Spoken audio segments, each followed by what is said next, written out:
Вице-премиерот вчера објавивте дека Македонија го доби арбитражниот спор против група инвеститори во врска со рудникот Казандол и дека потенцијално заштитивте на државата по основна уштета 115 милиони евра. Исто така изразивте и сомнеж затоа што минатата влада на некој начин ги предупреди граѓаните дека ќе треба да плаќаме премногу стотици милиони евра по овие основи. Уште колку активни арбитражни спорови има во тек и колкави изнесуваат вкупните побарувања?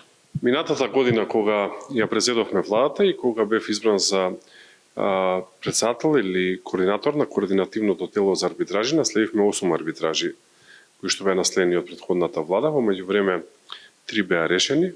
Едната е Гама во износ од 5 милиони евра, втората е случајот Саса во износ од 445 милиони евра и третиот е Казанол во износ од 115 милиони евра и трите ги добивме, така што 3 од 3 имаме добиени арбитражи и уште 5 имаме кои што се во тек и се бориме и таму да ги добиеме. Сите се наследени од претходната влада, што значи дека претходната влада, случајно или не, завршувала многу често пред арбитражните судови во Париз или во Вашингтон и случајно или не се водени разговори со дел од луѓето кои што тужиле од другата страна за спогодби. Например, за Казандол водени се разговори во Виена во тек на 2023 година помеѓу представници на владата и представници на инвеститорите во Казандол за спогодба каде што државата би согласила да им плати пари. Морам да кажам дека ние како влада тоа го одбивме и на затворена седница на влада одбивме да платиме 38 милиони евра оштета на инвесторите во Казандол, колку што тие имаја побарано како узвесена спогодба која што би се случила помеѓу двете страни. Така што влеговме доста одговорно, доста честно во целата работа, со правни аргументи и еве го добивме случајот и заштедивме државата 115 милиони евра, што е се огромни средства за Македонија. Колку се вкупните побарувања во другите арбитражни спорови, што уште не чека? Имаме една специфика, тоа е дека се работи за затворени случаи, односно случаи кои што се од доверлив карактер и не можеме да зборуваме за нив додека финално не бидат завршени во суд. Едва и чека другата страна да одиме во било кој од случаите со детали во смисла на побарувања, во смисла на спорови и така натака. Така што ќе ме сватите дека не можам да изнесам детали додека не ги добиеме. Еден од начините да сме успешни, односно да ги добиваме овие арбитражни спорови е да бидеме во овој момент на овој начин доверливи, односно да не изнесуваме информации во јавност. Вчера најавивте и целосна реконструкција на железницата од Скопје до Кичево. Знаеме дека во минатото железничкиот сообраќај на оваа траса беше навистина небезбеден. Кога треба да започне реализацијата на овој проект, колку ќе чини, како ќе се заокружи финансиската конструкција? Одговорите на сите овие ваши прашања ќе ги даде физибилити студијата за чување на еколошката средина и влијанието врз средината, како и проектната документација кои што треба да бидат изработени со грант од Европската унија. Ние вчера на седница на влада усвоивме, односно прифативме грант од 5,3 милиони евра, кој што е доделен од страна на Европската унија во соработка со Европската банка за обнова и развој и во следните година и половина треба да работат на изработка на физибилити студија, еколошка студија, студија за влијание и останатите студии и после тоа кога за година и пол ќе имаме овие документи, јасно ќе знаеме колку ќе чини проектот и на кој начин ќе биде реализиран. Јас очекувам по завршувањето на овие студии, значи за година и пол од денес, да градбата трае некаде 2 до 2,5 години, што значи дека некаде би можеле да очекуваме за 4 години од денес да имаме комплетно реконструирана пруга од Скопје до Кичево со нова и модерна сигнализација и електрифицирана, затоа што досега не била електрифицирана, односно досега можеа само дизел возови да сообраќаат на истата. Така, исто така вчера најавивте опсежна контрола на спортските аеродроми во земјава. Мислам дека спомнавте 5 аеродроми. Фрапантен е податокот што го спомнавте за аеродромот во Битола дека има приватизирана писта. Како е тоа возможно и како е возможно да има гостителски објект на аеродромот Стенковец во Скопје со толку голем габарит кој што потенцијално нели ја загрозува безбедност? Тоа се прашањата кои што јас ги поставувам.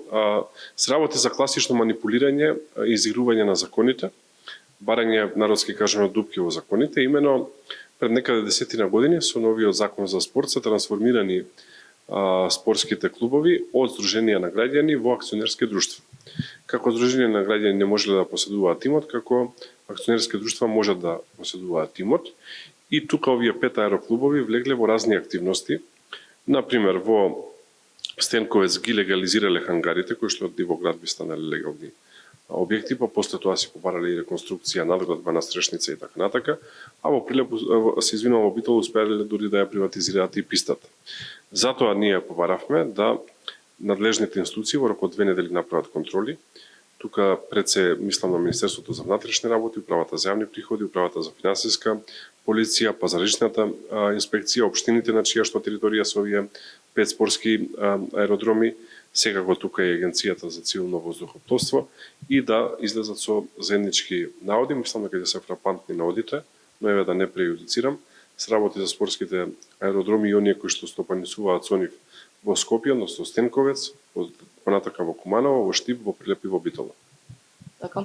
Полека, но сигурно се пуштате одредени делници во употреба, долша трасата Кичево-Охрид, се работи и на други автопатски делници, конкретно како се одвиваат градежните работи од Скопје до Охрид? Многу сум задоволен. Делот Кичево-Охрид од еден проект кој што беше заборавен, проект кој што беше напуштен, проект кој што беше символ за неспособност на претходната влада и за кој што никој не веруваше дека ќе се заврши. Веќе првата делница од Врбјани до Ботун ја пуштивме, сега за многу брзо време ќе ја пуштиме делницата од Климештани до Охрид, што значи дека оној условно кажано дел кој што не поминува низ планински масиви целиот ќе биде пуштен, останува до крајот на следната година, како што е и рокот зададен во договорот за изведба, да го завршиме делот на слечишта. Имаме вкупно 16 слечишта, таму има поместување на земјата, за жал таков е теренот, но наоѓаме технички и проектни решенија кои што ќе го решат овој проблем и на тој начин да го имаме до крај на година пуштен Охрид Кичево. Во делот на Кичево Букојчани во моментов има активен тендер во соработка со Европската банка за обнова и развој за изразување на финансиски понуди. Завршуваме на 30 септември, после тоа ќе избереме изведувачи, ќе се работи и таму. А Букојчани Гостивар и Гостивар Тетово веќе доста интензивно се работи од страна на изведувачот Бехтел и таму исто така очекувам добра динамика и добар развој. Целта е до 2028 година од Скопје до Струга и до Охрид да има целокупно автопатско решение.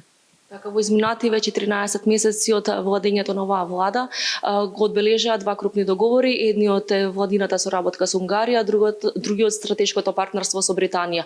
Дали преговарате и за некои други проекти со овие две држави? Секако дека преговараме. Еве јас денеска вечерва имам чест да бидам гостин на премиерот на Унгарија Виктор Орбан за нивниот национален ден, 20 август, денот на Свети Стефан или Иштван, како што тие го нарекуваат, создавањето на Унгарија и христијанството во Унгарија, така што тоа е една голема чест и за владата и за мене лично. И ја продолжуваме соработката на најдобар можен начин. Имаме силен пријател, голем поддржувач, лобист за членство на Македонија во Европска унија и од такви пријатели можеме само да добиваме. Благодарам за разговорот. Благодарам, беше задоволство.